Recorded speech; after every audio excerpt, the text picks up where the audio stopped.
Holy 15 damage, go for the eyes.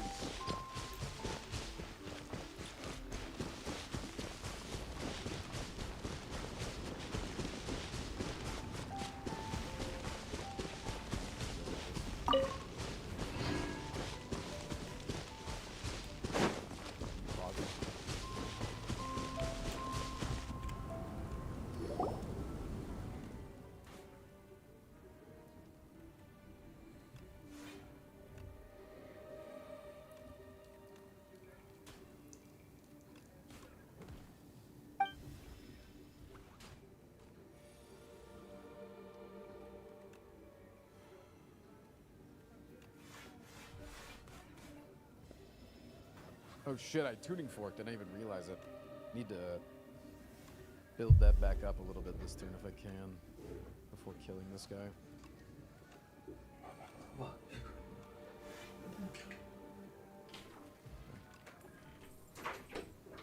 Putrefying?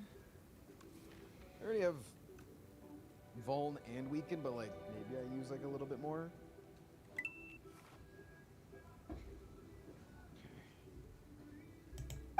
Time for the danger path, man. Let's see what this deck can really do, huh? Let's see what this deck can really do, huh? Hello?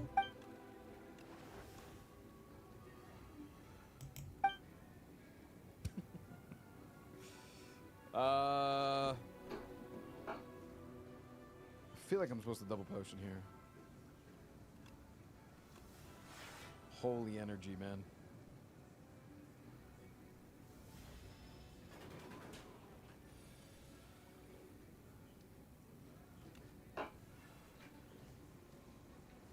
Wait, it's actually fucking goated.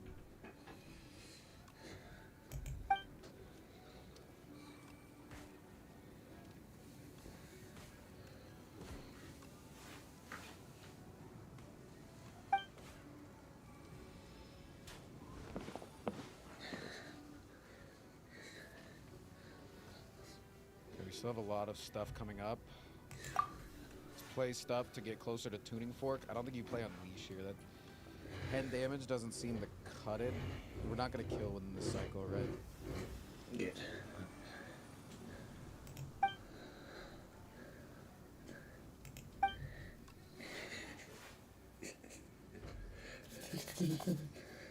Popping buffer here feels poo, but there's nothing else to do. Popping buffer here feels a little poo, but there's nothing else to do.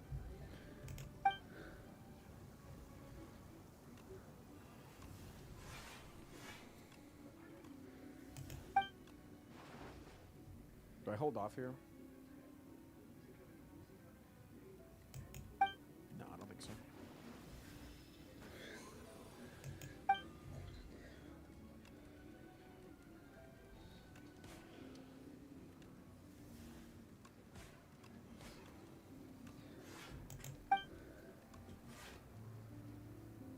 That 4 is not going to matter because anything that we draw is just going to auto kill, so make it easier to, more likely to draw.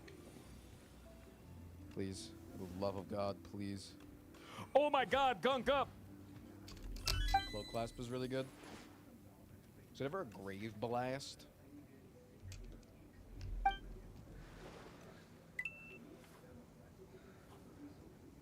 Okay, there's one thing and one thing only that we need to upgrade here. And it's making the trans more powerful. So if you disagreed with that, chat, if you said that I should have dug there, you're transphobic. Caught. Caught. Caught.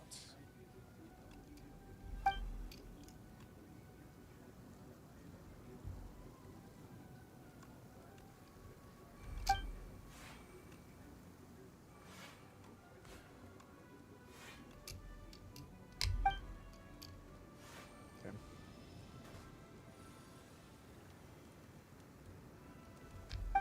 Omega turn.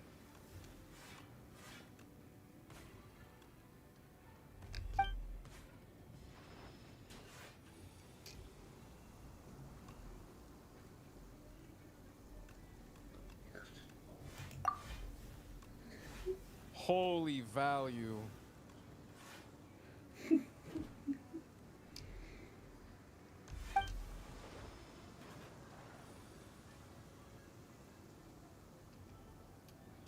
Bring back Feeding Frenzy Plus. Use it. Boom. Boom, boom, boom. Boom, boom, boom, boom, boom.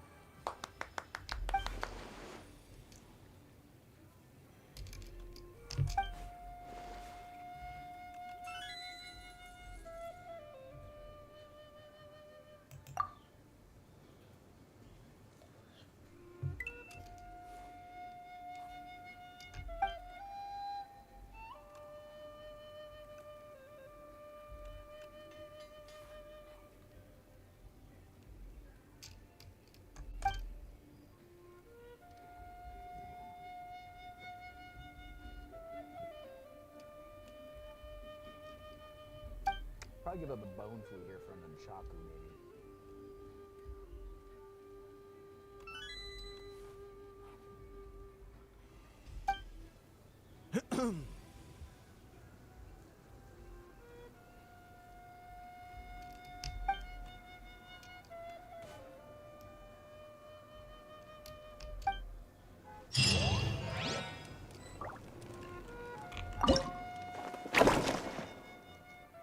This procs the tuning fork here, so you definitely want to play something, right?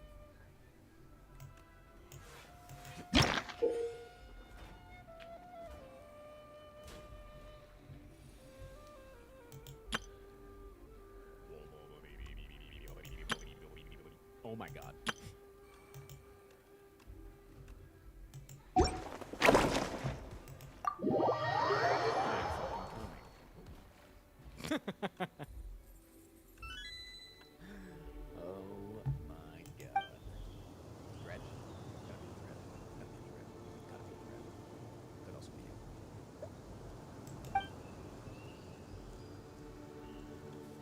Also could be a berry angle, though. Is it ever a berry angle?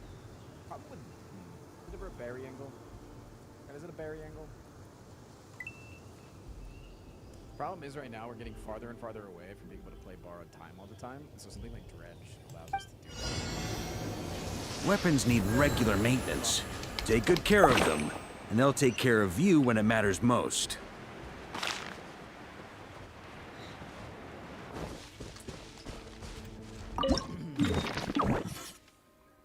He's never digging, so he can't bury anything. God, I gotta give it to you. That's a huge ×2 for me. That's like the ultimate ×2. That was really funny. But it's a chill stream, so I'm not allowed to laugh out loud.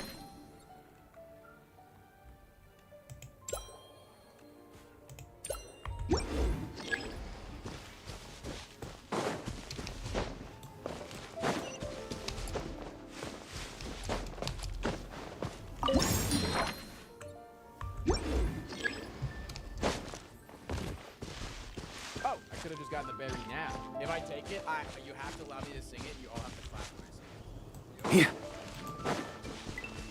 Bury me, I am finished with you.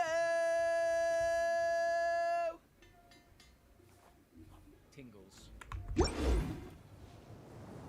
I can feel Jesus in the room with us right now. Let's thin the deck a little bit. Let's just do this. Gives us our energy back because of the Nunchaku, and then you just go next.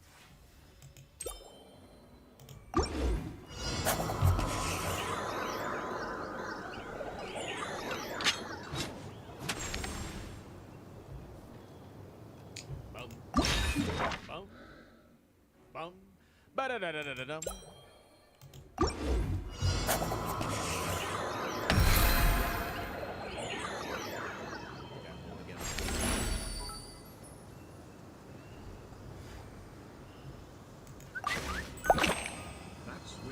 What is this message about? To the sexiest testing player I know, please marry me.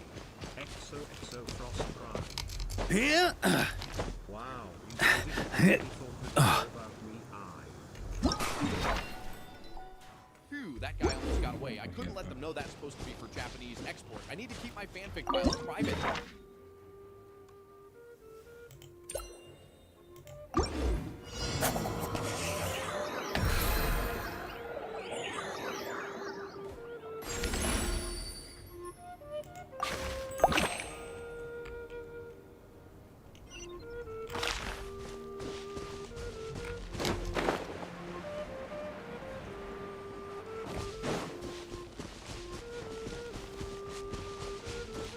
Could trans this. This isn't a bad trans here. Permafoam. And then we're pretty much guaranteed to draw a bar at time next turn.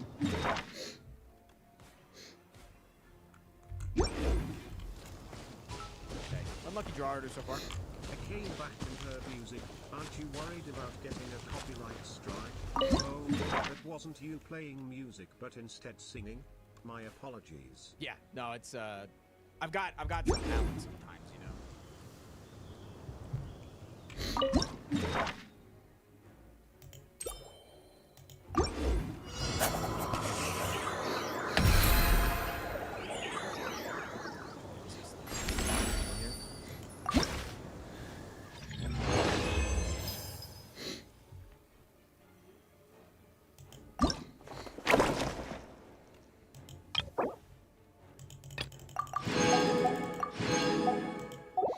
Definitely think a future turn is going to be bringing back the Fighting Frenzy and like going Viki mode. Do I ever attack potion this turn? Doesn't seem terrible. Hang.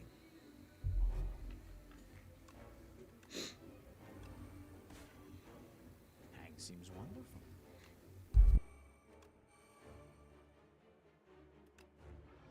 If I played it does give me some block.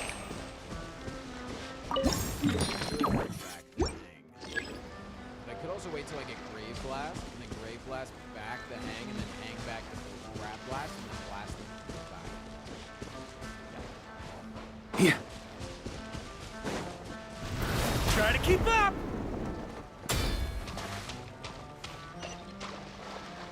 Gotta be a little selfish with your energy. So yeah, I can do this. This.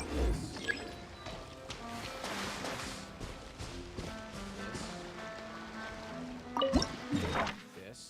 This. This.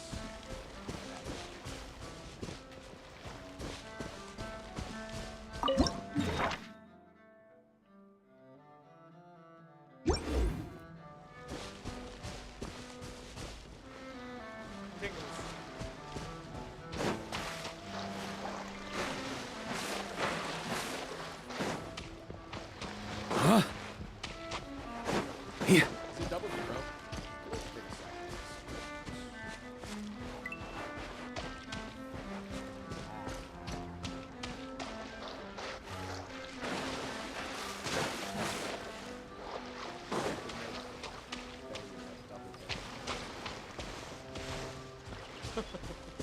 Also do have a black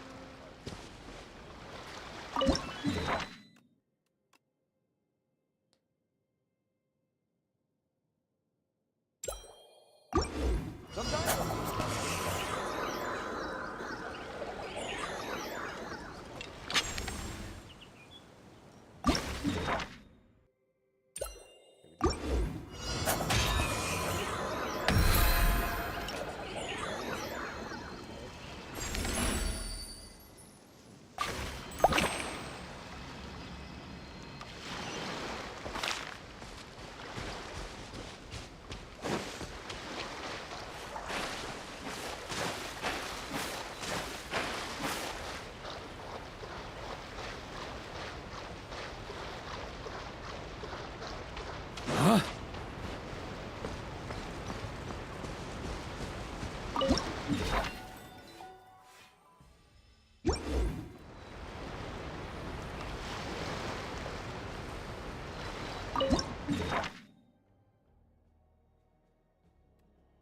That is so much damage. I just can't do anything with it right now. I like to drink on occasion. Any and every occasion. Are true. First, 0 exists. Second, 1 exists. Third, 1 is bigger than 0. Good one. Bro, did you just come in and want to speak butt today? Or you wanted to leave, wanted to speak butt? Because you're kind of doing exactly.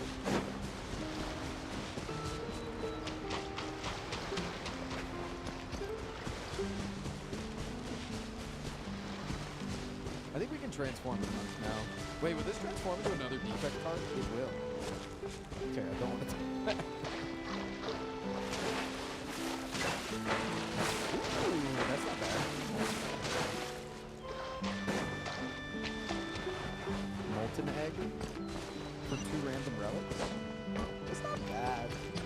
DPS takes many more attacks, unless it's like eradicate.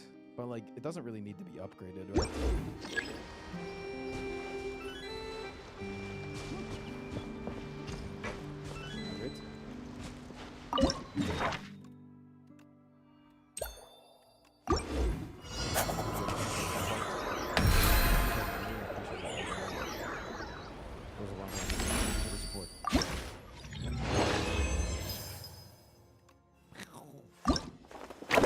Set up pretty well.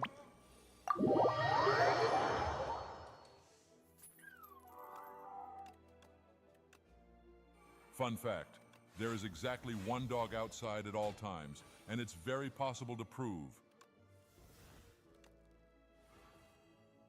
How do you didn't say anything after that, you just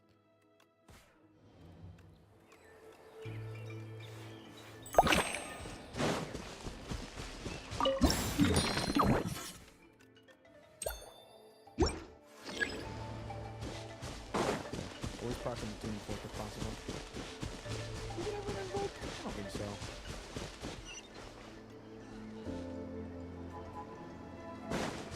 Oh! I think I ate a bag of much better than like the genetic algorithm. The beginning of the door maker fights though.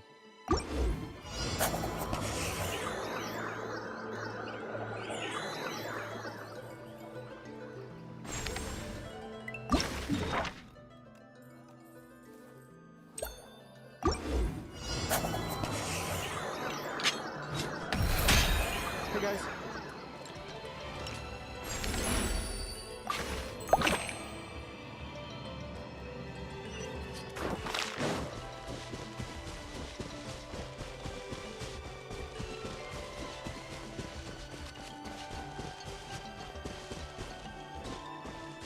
What's the time?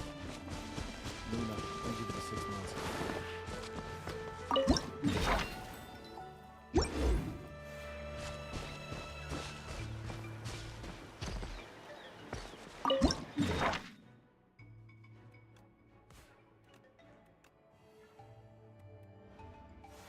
Okay.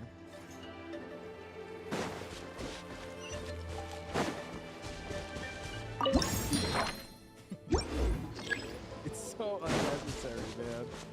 Like that's so unnecessary, but it's there. I could do it, and I could do it right now, man.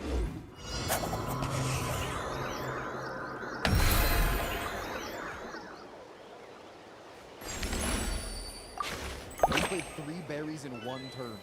What the fuck are you doing, man? Neo, thank you for the 7 months.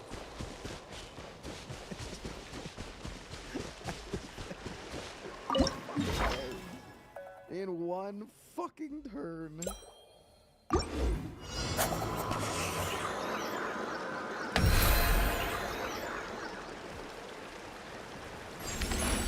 I realized I just hurt myself. I didn't realize it. I was too busy pogging out of my fucking board, but I realize now that I hurt myself.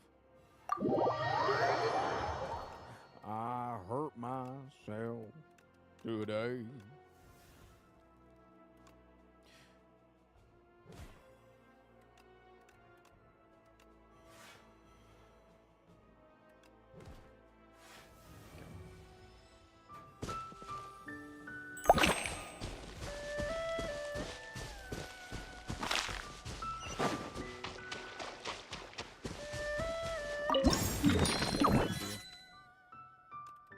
Holy, it's the greatest relic I've ever seen in my life.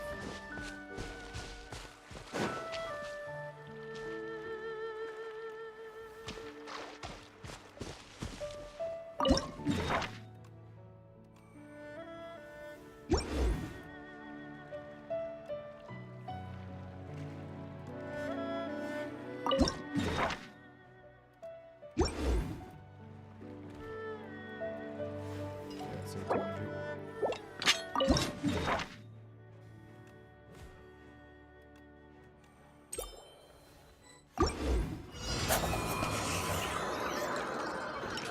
Me, you, and I. You know what I'm saying?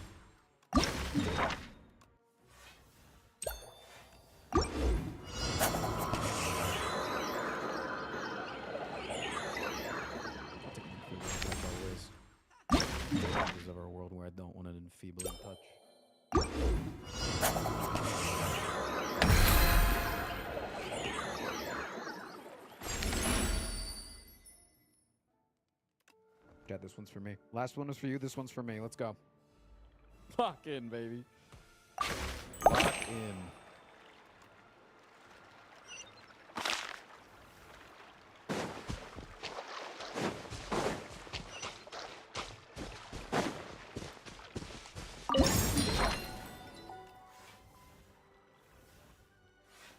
Alright, he's big for me.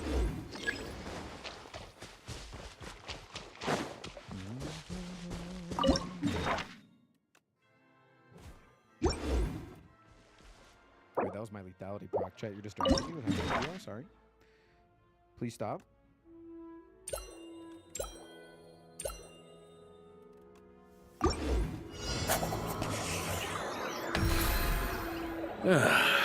Sure feels good to get away from my desk. Energy here. Now, where's a good spot for a nap? Okay,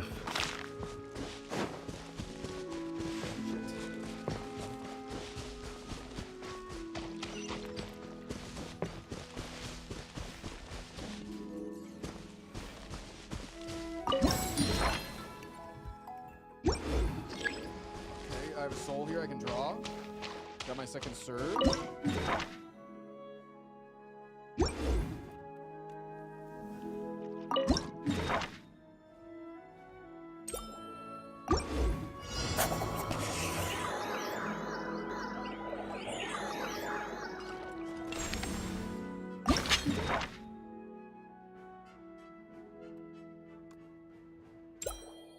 There's a lot of damage, guys.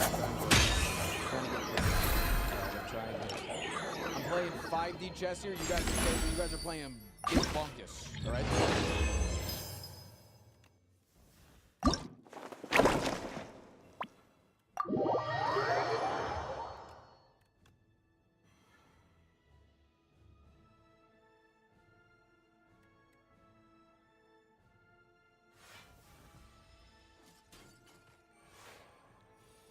But I like big bonkus. That's fair. I'm sorry. I'll consider you more in my but for now.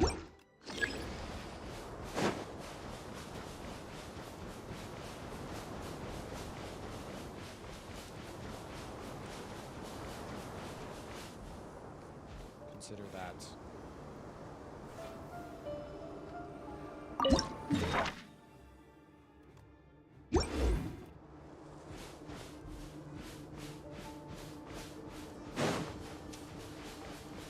Sucks, because this makes me play my tuning fork here when I play something.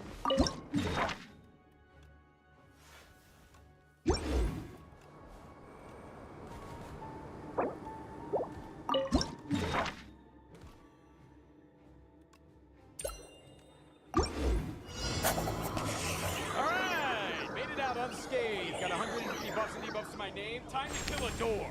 Hopefully. Smile.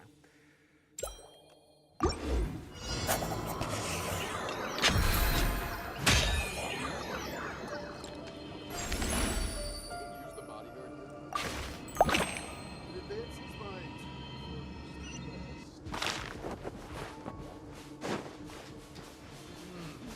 No, I think I saved all my energy. This is fine.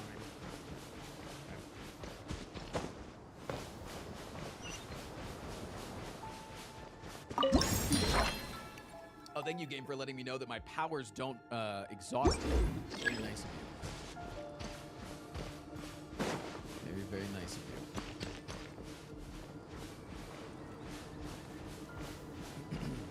Oh, hello, draw. Fuck it. Let's fucking go, man. I'm not fucking scared of you, you little bitch.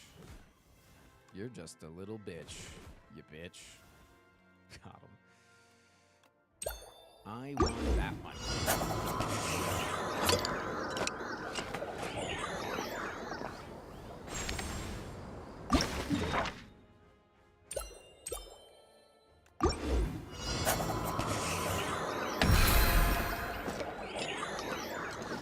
Yep.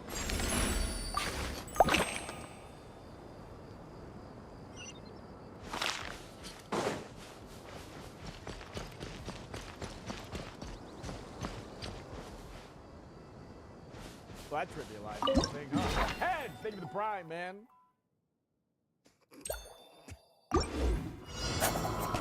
Double damage, lethality, very vulnerable.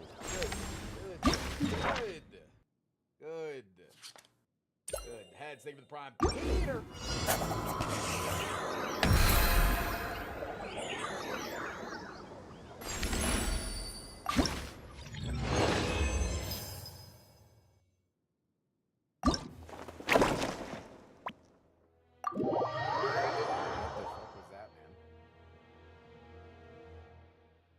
I kind of owned that guy.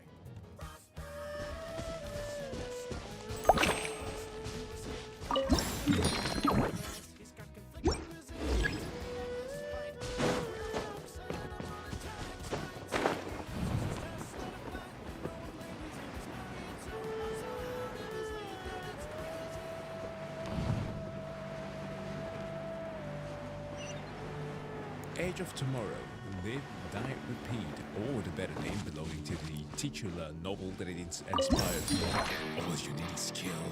So fucking badass. On me! It's one of my favorite movies of all time.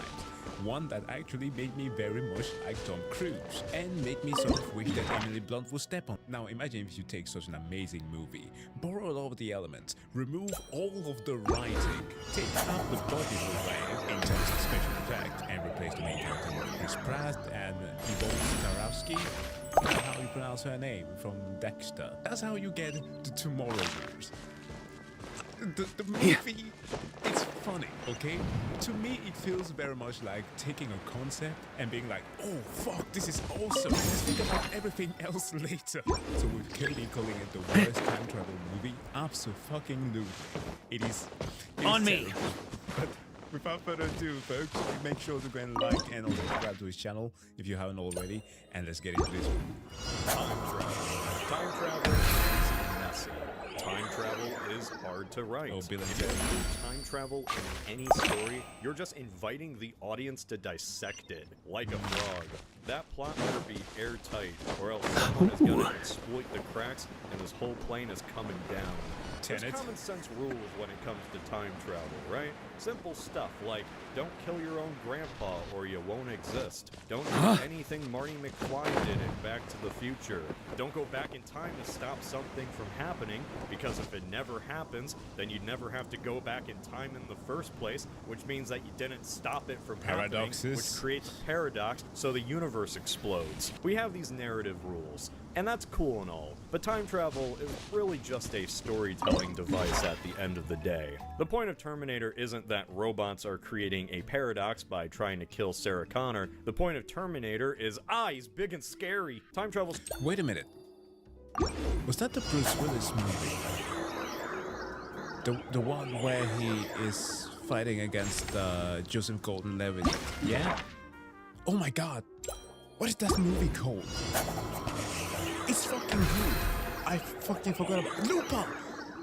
Well, I actually very much like that movie. There's that and there's the other one. And actually, Looper also has Emily Blunt in it. But then there's the other one with, is it Ethan Hawke? Predestination? Oh my days, this... it just triggered something in my brain right now. Now I'm remembering every single time-traveling movies that I've ever watched.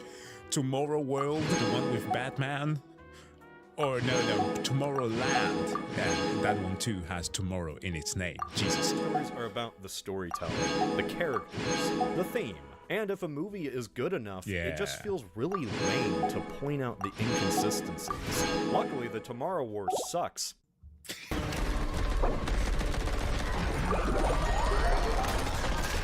Amazon Prime original The Tomorrow War is a 2021 sci-fi thriller starring Chris Pratt that you probably forgot existed until clicking on this video. Yeah.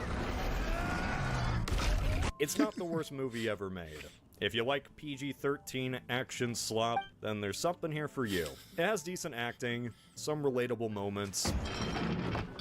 It certainly looks expensive, but as a movie whose entire plot revolves around time travel, it is incomprehensible. It is basically what I would imagine Treyarch would have done now with Call of Duty. It's it. It's basically a Call of Duty movie made by Treyarch. Give me a better description. I'll wait. Fuck you. Hey, I can fly. When I say The Tomorrow War is the worst time travel movie, I mean that it is the worst time travel movie. Because the time travel plot makes of no this movie sense. Is about people coming from the future to take people from the past to fight in a war to save the future. Well, that Fucking Now, right off the bat, you might have a question. Like, if they send people from the past into the future, wouldn't that change the future in a lot of ways? That's a good question. I mean, it is going to be almost impossible not to compare this movie with Edge of Tomorrow. Because Edge of Tomorrow basically has the same plot. Protagonist that is out of his depths gets dropped into a war that he cannot handle. The first launch almost, well, definitely kills him along with a bunch of the crew. The people have a secret weapon that allows them to travel back in the past. There's something in the main character's blood that allows him to have an edge over the enemy. There's a famous war hero that happens to be a female here that is absolutely fucking badass. One is the Full Metal Bitch. Fucking awesome name. And the other one I can't remember. She's a doctor. And oh, freaking doctor figures out what is going to actually kill the alpha. They travel to a fucking coal place to take out the big monster. And as the thing ends and concludes on a fucking explosion that kills all of the father, they reset the timeline to a more happy ending where they all live. The one exception, however, is that one of these movies has amazing writing, even if you did not include the sci-fi aspect. This one doesn't make sense. The Tomorrow If you think War about it. begins in December 2022, where we meet John Mario, an everyday veteran rocking the suburbs. Everyone is watching the World Cup during Christmas because FIFA is corrupt and awarded the games to Qatar, where the audience would have fried to death if this was the summer. Oh my Yeah. god, it's like standing on the sun! During the most important moment of the match, a bunch of people spawn in to ruin everything, like the world's most expensive streaker. They say they're from the future year of 2051, and say that in 30 years, everyone will be wiped out by alien monster bugs. So many have died, in fact, that they now have to draft us, I guess. Buenos Aires has been wiped off the map, so you better do your part to save Super Earth. It's quite the premise. It's interesting, that's for sure. But so was Rubber, and that was about a tire that made people's heads explode. There's What really the just fuck? so much to unpack here. For one, everyone just immediately accepts this. The movie has a time skip going from this lady telling everyone they're from the future to a year later, where apparently the world's governments just believed them at their word.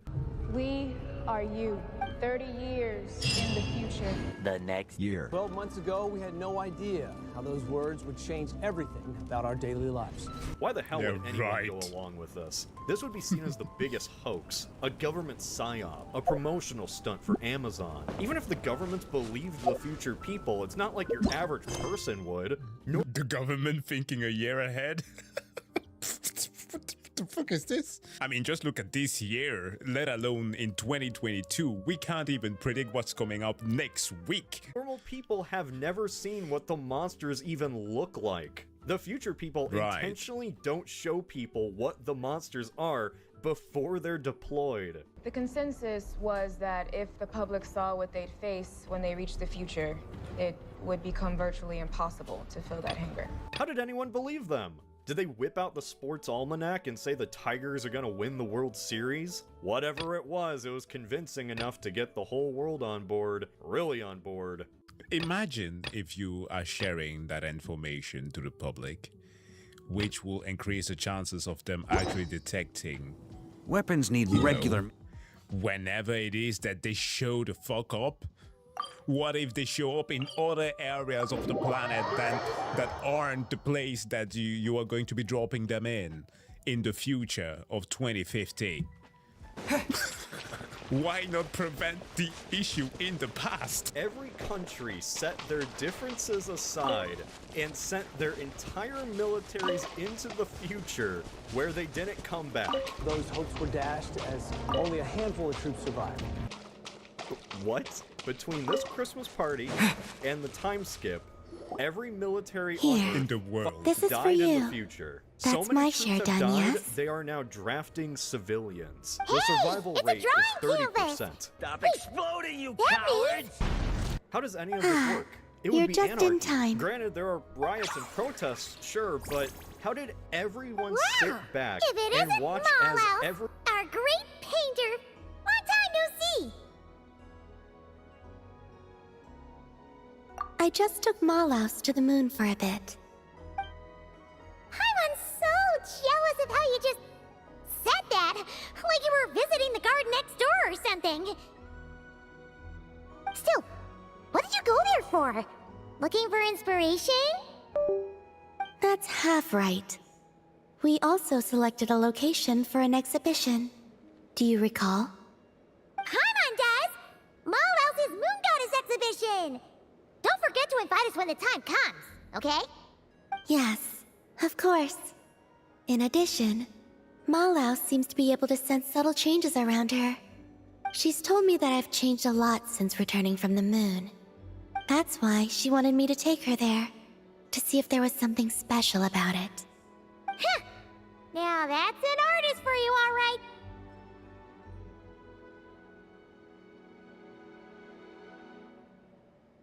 I'm not sure either. I took Malaus to many places, but none of them satisfied her. That is, until I brought her close to your ship.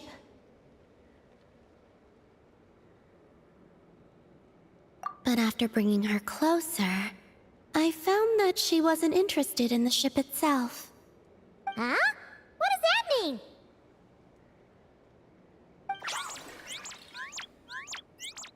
Oh, she's flying around you, Columbina!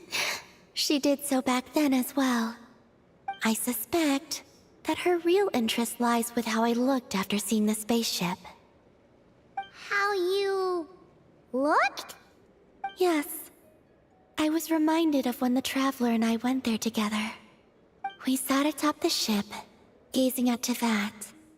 He found the truth about the past, and I found my home. Just thinking about it gave me a sense of peace. Or perhaps... happiness.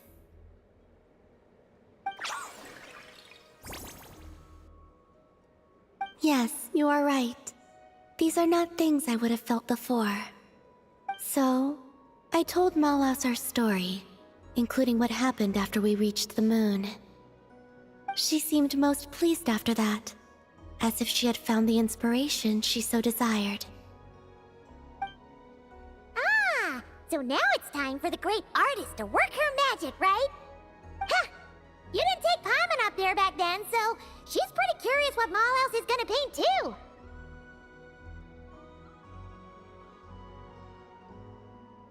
This time is something special. Malaus says she wants paints that belong only to us. And what does that mean? I believe she means things that will remind you about this journey, what you have gained from it, and the joy it has brought you. Don't worry. Malaus just wants to see such objects and feel them. She wouldn't use anything so precious as paint. Soil from the moon, and the card you gave me for Moon Prayer Night. Oh, so basically, it's gotta be something that represents this adventure, right? Okay then, Traveler, you pick!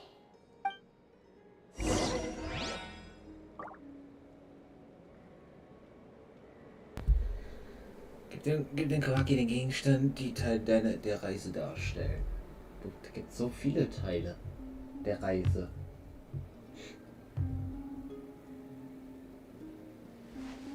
Ich würde sagen Mondstadt, Inazuma,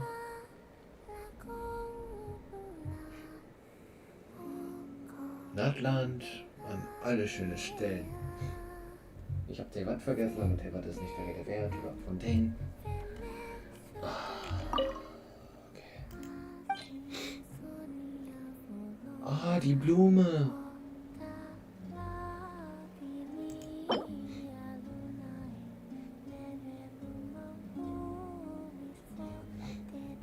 Ey, ich will die Blume nicht abgeben. Das ist ein einmaliger Gegenstand.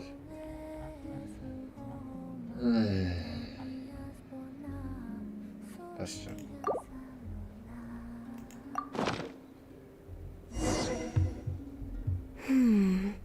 A good choice. Geht nur die Blume. She seems pretty pleased, too. Whoa!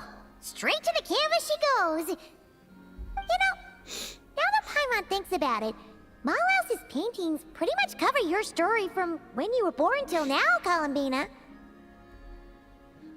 Yep. And Paimon wants to see more of our great painter's work anyway. Oh, done already? Quick as ever, huh? What Paimon see? Oh, this is so pretty! Ja, das ist das, was wir gesehen haben. Paimon had no idea Tevat looked so beautiful from the moon. Eigentlich hätten wir direkt sterben müssen, weil wir waren auf dem Mond. Da ist kein Sauerstoff und wir haben keinen Anzug an. Wir hätten nicht direkt sterben müssen auf dem Mond. Aber wir ignorieren mal kurz die Physik und die Naturgesetze. Now I can understand why Malhouse says that I have changed. Why's that? When I see this painting, I remember that as I sat on the moon, watching Tevat, I thought about how I'd always been looking for a home of my own. But now, I suddenly have two homes, both of them places of such beauty. It was then that I realized that perhaps home is wherever the things and people you cherish are. Thank you. I think that after this, I'd like to take the Kuhenki to the moon more often. What the fuck? You're welcome to come visit my other home as well.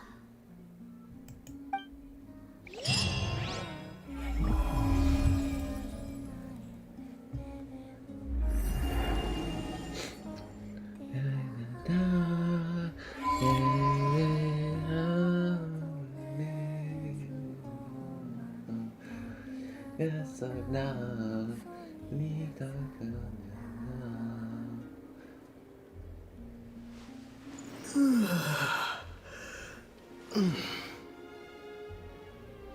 Schön.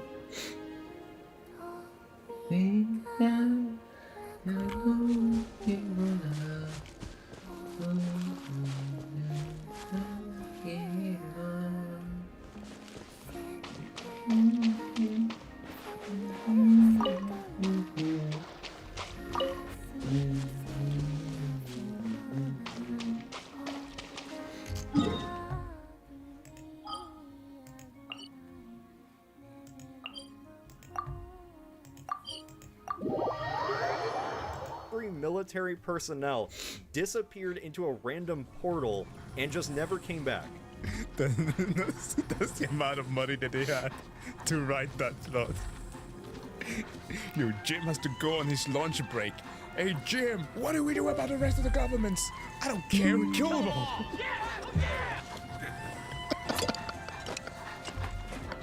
It's ridiculous. Did they collectively shrug and go, ah, that sucks, guess we're getting conscripted now? Civilization would break down. Whoever voted to send people into the future would be immediately voted out of office. Even if the military took over, they wouldn't accept these casualty rates. They would just refuse to send people to go die. Yeah. These casualty numbers are only acceptable if the enemy is literally at the gates. not in some vague future 30 years from now. People don't think that far ahead. Most politicians don't even think a year in the future. The Tomorrow War in the first few minutes introduces a premise so fundamentally flawed, it fucks up how humans even work. I'm kind of glad this is so stupid and over the top though, because it's really a great example of how the Tomorrow War's writing works.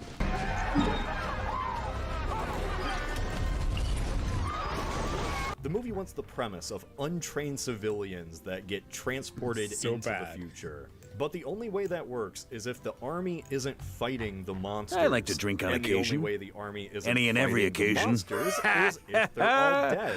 Therefore, good every military in the world has to be wiped out before the story even begins. So Chris Pratt can fight a bunch of Cloverfield monsters with Gale the Snail. She's mashing it. B must...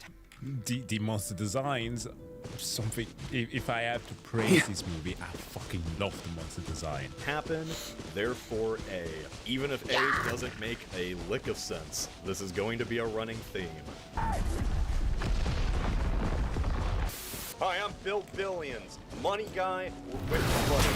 Do you know why I have so much money? Because I budget. How do I budget? Well, I track what I spend with Rocket Money. The Rocket sponsor of today's Money. video. Try Rocket Money for free or unlock more features with premium at rocketmoney.com/pointlesshub. Now, if you don't mind me, I gotta go cancel like 20 subscriptions I forgot I had. Whoops. Guardians of the Galaxy is a high school science teacher who just can't get his students motivated. They're just all so sad because the world will end in 30 years. Who needs science? They're all gonna die anyway. School, grades, college, it's all bullshit. We lose. One, I find it really funny they're just now bringing this up a year into the conflict. Like nobody ever discussed this after the army was wiped out. Anyway, Zero Dark 30 gets drafted since it turns out he's a potential time travel candidate. Apparently, the only way to be a time travel candidate is if you are dead in the future. Because if there were two of you at the same time, that would create a paradox, of course. And we can't have that, even though... Yeah, not returning to the past and divulging information about what may alter the future. For people who are likely not going to go with you and do some shenanigans. No. Jesus. I don't fucking understand this shit. Who thought about this? This entire movie is fucking paradoxes. Garfield's gonna die in 7 years, so he's good to go. The way the future people run the whole operation is just baffling, to be honest. These draftees have to wear the clothes off their backs and are given like 5 minutes of training with a gun. Andy Dwyer's group gets even less training because somehow the future is in trouble. Like an alarm goes off because something bad is happening, so the past people need to get transported right now. The research facility is under attack. If it's lost, the war is lost. Is this how some Americans think of themselves as they get so gung-ho about 2A? Like, I understand it, having a weapon for self-defense, okay? I'm not one of those who's going to say that, no, guns away. No, my point here is, if you go on YouTube right now, while there is a plethora of gung-ho, gun-loving Americans out there, and Switzerland is my closest frame of reference for very gun enthusiasts here in Europe, okay? They have gun festivals out there with no school shootings, by the way, but being on YouTube right now, you are going to be inundated with videos upon videos of people with zero gun discipline in the United States. And you cannot expect any of them to have any training. Even if they needed to take it to acquire a license. And mind you, again, these are civilians who perhaps never owned a gun. But fine, let's send them to the battlefield and decrease our odds. Do not have anyone else better as reinforcements other than these people? Is there nobody else in America? Everyone gets dropped into the future with nothing more than a gun and a peck on the cheek. And I do mean dropped. Literally. The future people fuck up the wormhole somehow, so all these people get teleported 1,000 feet in the air and plummet to their death. Whoops. Maybe this is why the casualty rate is so high. Maybe it's not even the monsters. These guys are just incompetent. The way they talk about the aliens, you kind of figure this is an Independence Day situation. Some advanced civilization laid waste to the cities. But no, the aliens are really just monsters. Mindless, These are the yeah. white spikes. They Almost. just shoot spikes out of their tails. As much as I do think these designs are creepy and their introduction was pretty well done, I'll give the movie credit. I can't praise them too much because we have really seen these designs done over and over again. Yeah, these are sure. just the Cloverfield babies mixed with the cats, mixed with a xenomorph. Even though their concept is kind of derivative and generic, they're the best part of the movie. That's why, God, again, I can't avoid making the comparison to Edge of Tomorrow, where the ones with the tendrils, the alphas especially, oh, so creepy. Like, obviously you can base them somewhere, right? Quadruped, somewhat of a head, but those tendril-like structure and the way in which they tend to, like, expand and retract rapidly, oh, so good. Mario and friends have to go save some scientists at Black Mesa, or else all hope will be lost. In true Damn Black you to Mesa hell. fashion, all the scientists are dead. So now our gang has to go and fight through the ruins to get some really important research that will save humanity before the military bombs the city for some reason. Could they not just call off the bombs? No? No. Okay. If there's only 500,000 humans left, and as we learn later, the most important place is in the middle of the ocean, why did they even have this important research station in the middle of Miami? Why were you people still here? Anyway, after nearly being team-killed, Stomping Koopas wakes up and finds out that the mission commander, the one in charge of this whole operation, is actually his daughter. Ooh. I don't know how to put this very lightly, but, his daughter's kind of stupid. The movie doesn't say she's stupid, of course. She's actually a genius in this world. Yeah, she is, but... She even invented the wormhole machine. But this world is stupid, and this movie is stupid, so what it considers clever and smart is actually dumb and wrong. She tells him that she brought him here for a reason, to bring back a poison that will kill the aliens when they eventually arrive. I didn't in any way bring you here because I wanted to spend time with my father. I brought you here for a reason.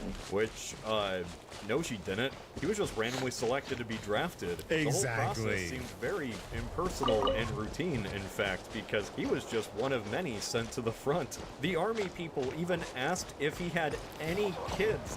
They didn't know who he was. You want us to verify exactly who your family is? No, but you know, it was secret. She omitted the fact so that no one could ever tie her to her dad or blah, blah, blah, blah.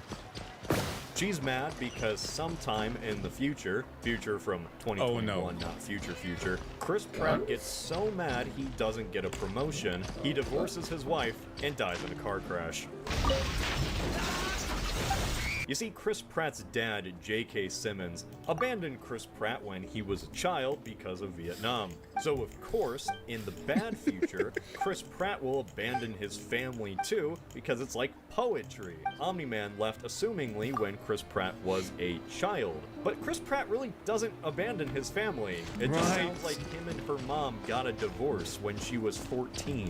The movie's going, see, it's the same thing, but it's really not. It's not at all. I know for a fact I would never leave you.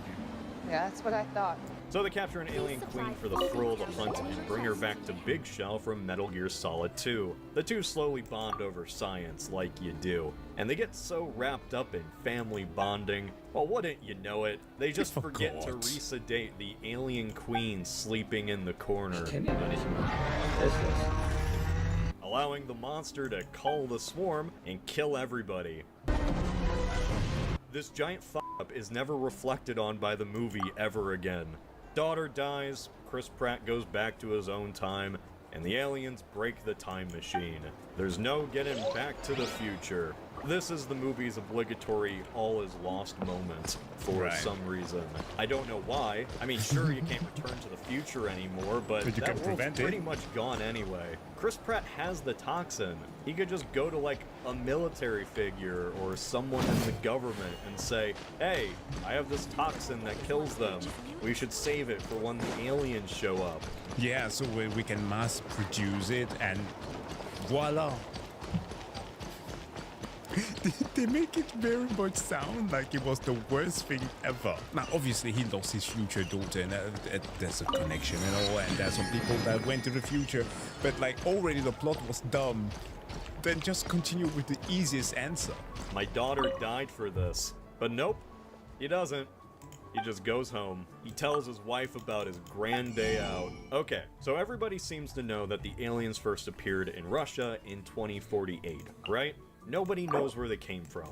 There's no satellite footage of them arriving in 2048, and nobody saw them come down like the Autobots and Transformers. It's all a big mystery. All they know is that the aliens appeared in Siberia, and that was it. So his wife figures the whole thing out. Just because they attacked in 2048 doesn't mean that's when they got here. Bullshit. She has had nothing to do with the story this entire time.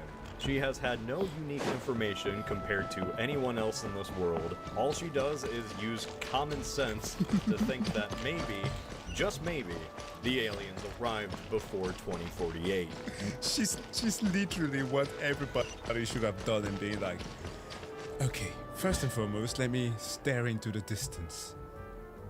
Okay, this is Cap. Nobody on the entire planet, in the present or future, ever once thought that the aliens could have arrived before 2048. You know what this means, right? It means all of this was pointless. Yes. If the future people had just pieced together the information they were given about the aliens for like 5 seconds, they would have thought to use their fucking time machine to go back and search for the aliens in Russia.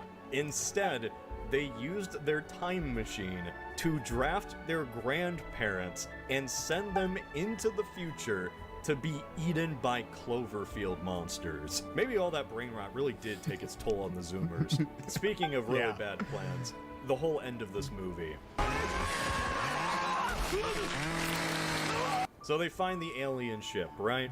Chris Pratt and the gang all prep to end the alien threat once and for all. It does not go well. They kill a few of them, sure, but the Queen escapes, so Chris Pratt has to fight her to the death. Because this is a movie, it comes down to the last second, and he wins, of course. Saves the world, all that good stuff.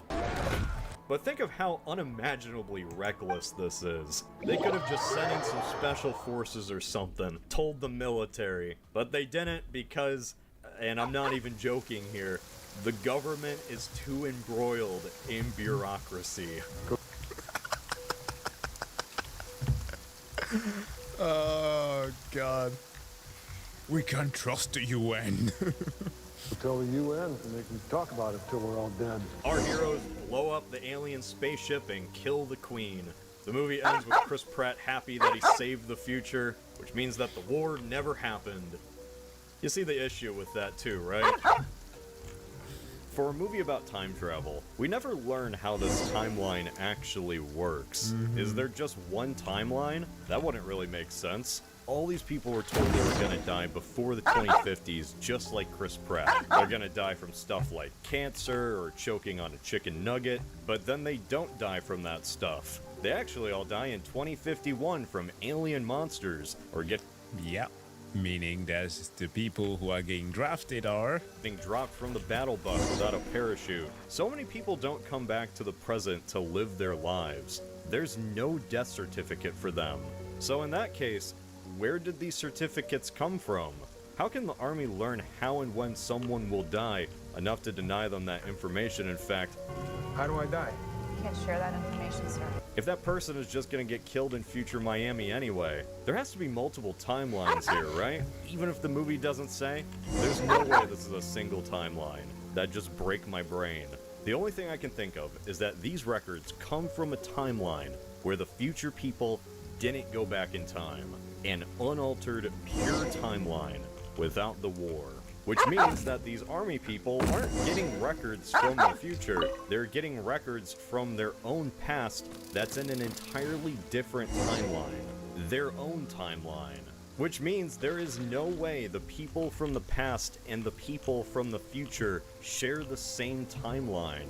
Like, these are not people fighting for the future, In fact, these two groups are not related to each other at all. Right. The future people had histories with entirely different people who lived and died before the aliens. And the past people will have kids that won't fight alien monsters. Really, for the people of the 2020s, they are simply fighting a war in an alternate reality that is already lost.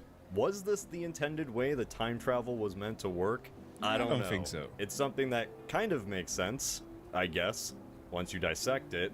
Multiple alternate universes affecting one another and creating new timelines. But okay, this is where we have to interject a little bit of science here. Are any of you aware what CPT symmetry is? Well, in quantum mechanics, or more specifically relativistic physics, that's one of the most important concepts. It's essentially like three core principles that are tied to how matter operates. And there's a principle that dictates that every single laws of physics have to work the same way, whether we are moving forward or backward in time. That's the T, the time symmetry. Then there's a pairing symmetry about if we cannot know whether or not something, the universe favors something in one universe or a parallel universe. Were you to conduct an experiment or create something new, a new type of matter, you are going to have 50% of the same thing occurring in one universe or in the other. They will be like flip version of the one. Like imagine if you are putting your hand on a mirror, right? You don't know essentially whether or not your hand is a left-hand version or if it is the right-hand version. In other words, like beside your own perception of you being the real person and not your mirror version, you wouldn't essentially know whether or not you are in the mirror dimension or in the real dimension. So that's pairing, and the C, I know that I'm working backwards here, but kind of like to do the time going back. But C is then with charges. So charges, it doesn't matter, you know, a positive charge or a negative charge, just have opposite signs, but they are the same. Now, obviously, time is the thing that we are interested in here because, you know, it's kind of strange when we say that time has the laws of physics have to operate in the same way when they move forward or backwards, because obviously that's something that you cannot undo while you're moving backwards. You cannot uncook things, right? You cannot unbreak stuff that are being broken, unlike the way that movies are depicting them. Where this comes from is from the concept of entropy, wherein the same amount of energy that we have in a system is going to go in a given direction. So the same total will always be whether we are moving back in time or forward, which is one of the reasons why movies that tend to have a Any booze in there? Pour me a cup. Very fucking smart, as you can use that as a narrative device to help guide your audience as they watch along and witness that the sum of the changes made by the protagonist and or any other character amounts to the whole that initially was presented. Looper, Edge of Tomorrow, the same thing with Tenet. You want to keep the sum total of energy being the same. On a purely physics-based level of understanding, a lot of time traveling movies obviously will not work, but this one especially doesn't make any sense. The movie never once tries to clarify any of it. In fact, this just seems like one singular timeline. From what we're given by the text alone, every day, every hour in the world of the Tomorrow War, the future people are creating paradoxes that would utterly annihilate the reality of any other universe. The only way I could rationalize the plot was by inserting my own ideas into the film. Is it canon? Is it not? Who's to say? I kind of hope I'm wrong because it would make this entire thing way funnier. Don't think Director about it. Chris McKay had a few things to say about the time travel itself. He said a lot of things, but the real gist was don't think about it. He goes to a briefing on time travel. Yeah. A little bit of some briefing about the way time travel works, but then he's off. Can't explain to you all the principles of flight. You're just gonna get in this. You're just gonna get in this plane and we're gonna take off. We're gonna see how far. That would be fine in most movies. You don't need to have the time travel be flawless for a movie to be good. But if time travel is central to the plot, it at least has to make sense. Yes, that's why, again, Age of Tomorrow is so fucking nice. Try to keep up! And that plays into every single aspect of Tom Cruise's character. Like you see how he suddenly, not suddenly, but gradually sheds this persona that he initially had and becomes colder and colder because every single thing becomes repetitive. He's stuck in this kind of Groundhog Day scenario, but he becomes this ultimate warrior because he enhances his reflexes every single time.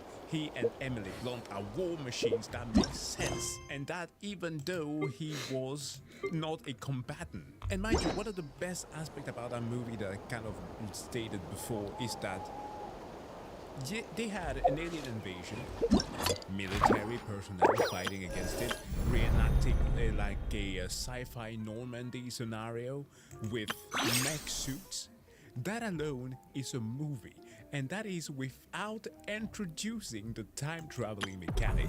That works. And them using the looping mechanic in that movie to explain how it is that both Tom Cruise and Emily Blunt's characters are the way that she's being, why she's so cold, why she doesn't talk about her family and who she is. Even the movie subtly dropping stuff about how you have to be a master of fucking Buddhism and reincarnation. That's how you write a plot. And even if you have plot holes in your script, you can get away with that because we are invested with every other element of the movie. But again, that's where this one comes in. With the you don't need to think about it. It's just an action On me. movie. It doesn't matter. But that's kind of hard to do when you focus so much on the time travel. Instead of so utterly incomprehensible, its own director simply waves away any thought about it. Really, since the movie also is one of the movies where the time travel mechanics are used in solving the problem of the movie, I also felt like we don't need to necessarily explain. But really, you know, at the end of the day, Tomorrow War is about family. It's about Chris Pratt learning not to leave them. This movie is somewhat of a character of Chris Pratt's character. So, in the end, he learns to see what was right in front of him all along. Because my best future, it turns out, is always right in front of me. It's no.